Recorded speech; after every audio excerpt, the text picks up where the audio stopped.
Assalamualaikum 9th class. Here is your next lecture from the properties of liquids. हमने इससे पहले liquids की properties पढ़ी हैं और आज हमने जो पढ़नी है दैट इज़ डिफ्यूजन. डिफ्यूजन को हमने गैसेस में भी पढ़ा है और आइडिया बिल्कुल वही है जो गैसेस में पढ़ा था. और इसके लिए पहले हम एक छोटी सी एक्टिविटी करेंगे. आप वीडियो को पॉज करके तो ये एक्टिविटी कर सकते हैं और जस्ट इसे आप इमेजिन भी कर सकते हैं. इसे करें तो बहुत अच्छी बात है. आप इसे क्लोजली ऑब्ज़र्व करेंगे. करना क्या है, आपने एक ग्लास में, शीशे का ग्लास लें, उसमें पानी डालें और उसमें अपने पेन से इंक के 2 ड्रॉप्स डालें. ठीक है, और बिल्कुल उसे मूव नहीं करेंगे. आप थोड़ी देर तक उसे ऑब्ज़र्व करें कि किस तरह से जो है उसके ब्लू इंक जो है वो आपको पानी के अंदर मूव करती हुई नज़र आएगी साफ़. ठीक है, वो क्यों मूव कर रही है, उसे कौन लेके मूव कर रहा है. You know the property of liquid that they are always in the state of continuous motion. उस वजह से वो जो इंक है उसमें आपको मूव होती हुई नज़र आएगी अनटिल एंड अनलेस वो सारा का सारा पानी एक जैसा ब्लू हो जाएगा. तो उस एक जैसे ब्लू होने को हम कहेंगे, एक जैसे के लिए वर्ड यूज़ यहाँ हुआ है होमोजीनियस, होमोजेनाइज हो जाएगा. ठीक है, आप वीडियो को यहाँ पॉज कर सकते हैं और ये एक्टिविटी करके और फिर आप वीडियो रिज्यूम करें. So you will get more interest in this lecture. Okay, welcome back. If you have done this activity, आपने देखा कि जैसे ही आपने उसको इंक को ऐड किया पानी में तो पहले थोड़े से एरिया पे आपको नज़र आई, उसके बाद उसने थोड़ा ज़्यादा एरिया कवर किया और उसके बाद फिर डिफ्रेंशिएट नहीं हो रहा था कि किस एरिया में इंक है और किस एरिया में नहीं है. ठीक है, तो ये किस वजह से हुआ, ये हुआ उस वाटर में मौजूद मॉलिक्यूल्स की मूवमेंट की वजह से. ठीक है, सो हियर योर बुक से as you know that liquid molecules are always in the state of continuous motion. ठीक है, किस तरह की motion, from the area of high concentration towards the area of low concentration. ठीक है, here is your definition for the diffusion in liquid. the movement, इसको लिख लीजिए, the movement of liquid molecules from the area of high concentration towards the area of low concentration to make a homogeneous mixture is termed as diffusion. ठीक है जी, ये हो गई आपकी definition. ठीक है, उसके बाद एग्जाम्पल हमने साथ कोट करनी होती है. तो जो भी आपने परफॉर्म किया उसको आप in the terms of example लिख लें. ठीक है, that is so simple कि for example when you drop some drops of ink in the water, the ink molecule diffuse and after some time the liquid all the mixture become homogeneous. ठीक है जी, तो यहाँ बहुत ही easy सा topic है और बहुत ही आसान सी बातें हैं.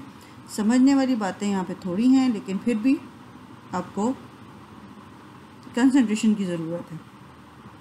ओके, इसके फैक्टर डिस्कस कर लेते हैं कि फैक्टर्स किस तरह से इफ़ेक्ट करते हैं आपके डिफ्यूजन के प्रोसेस को. तो सबसे पहला फैक्टर है इंटरमॉलिक्यूलर फोर्सेस. इंटरमॉलिक्यूलर फोर्सेस को समझने के लिए हम इससे पहले भी मैं आपको एग्जांपल दे चुकी हूँ ड्रॉ करके कि यहाँ पे अगर जो आपका है फर्स्ट थिंग जो भी हम पढ़े हैं that is intermolecular forces. Intermolecular forces किस तरह से इफेक्ट करती हैं कि जो लिक्विड आपने ऐड किया है, जिसको आप स्टडी कर रहे हैं, जिसका डिफ्यूजन, अगर उसके दरमियान इंटरमॉलिक्यूलर फोर्सेस बहुत स्ट्रॉन्ग है तो आप क्या समझ सकते हैं इससे कि वो उसके मॉलिक्यूल्स जो हैं क्या आसानी से मूव कर सकते हैं. नो, इससे पहले भी हमने पढ़ा कि जिनके मॉलिक्यूल्स में इंटरमॉलिक्यूलर फोर्सेस जो हैं वो बहुत स्ट्रॉन्ग हैं, वो क्या होगा, उनकी जो मूवमेंट है वो बतदरीज कम होगी. कम उसमें मूवमेंट के, इवेपोरेशन के जो चांसेस थे वो भी कम थे. तो इंटरमॉलिक्यूलर फोर्सेस जो हैं वो डिफ्यूजन को भी इसी तरह से इफेक्ट करती हैं कि जिनमें वीक इंटरमॉलिक्यूलर फोर्सेस हैं वो फास्टली डिफ्यूज़ कर जाते हैं और जिनमें स्ट्रॉन्ग इंटरमॉलिक्यूलर फोर्सेस हैं उन्हें डिफ्यूजन में थोड़ा टाइम लगता है. ठीक है, यही आपने अगर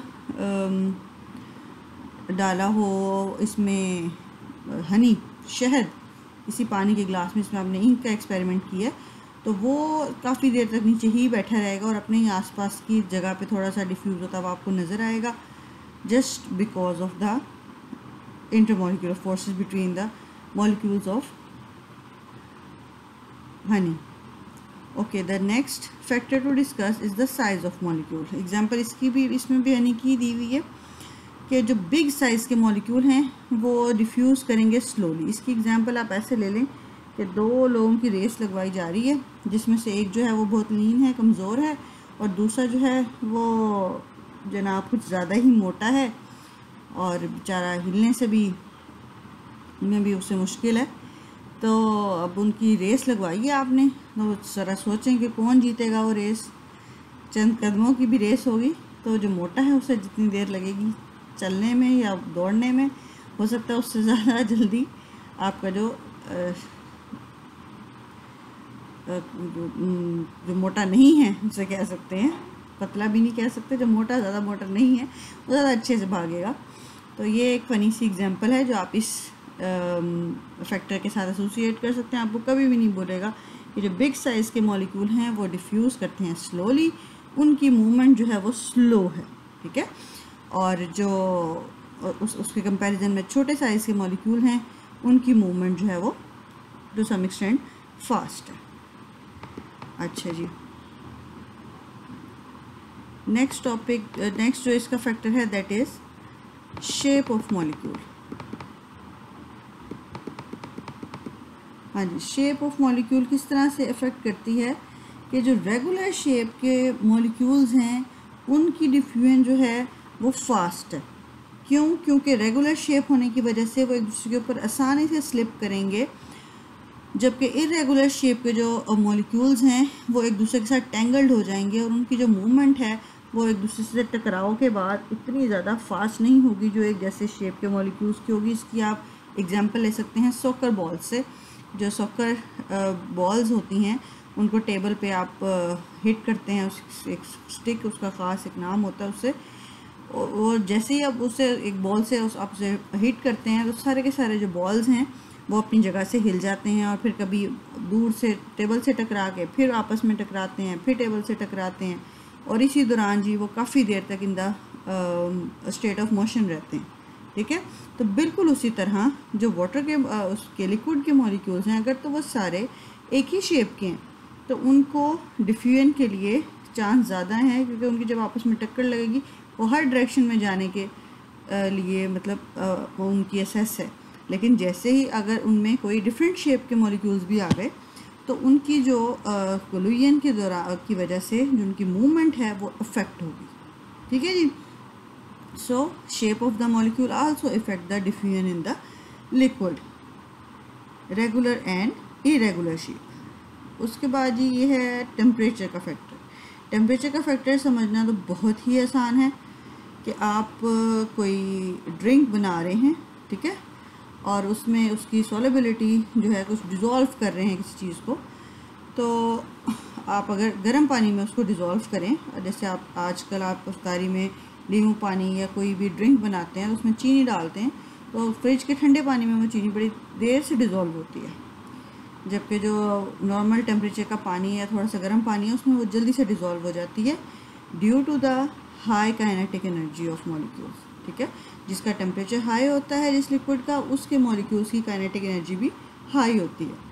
तो डिफ्यूजन जो है वो इंक्रीज़ हो जाती है जैसे ही आप टेम्परेचर को इंक्रीज़ करते हैं, ठीक है।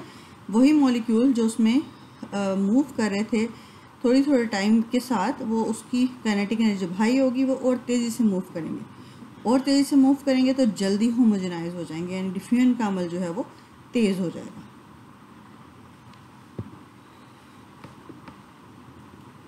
ये टॉपिक था जी आपकी बुक पेज नंबर 88 से, ठीक है।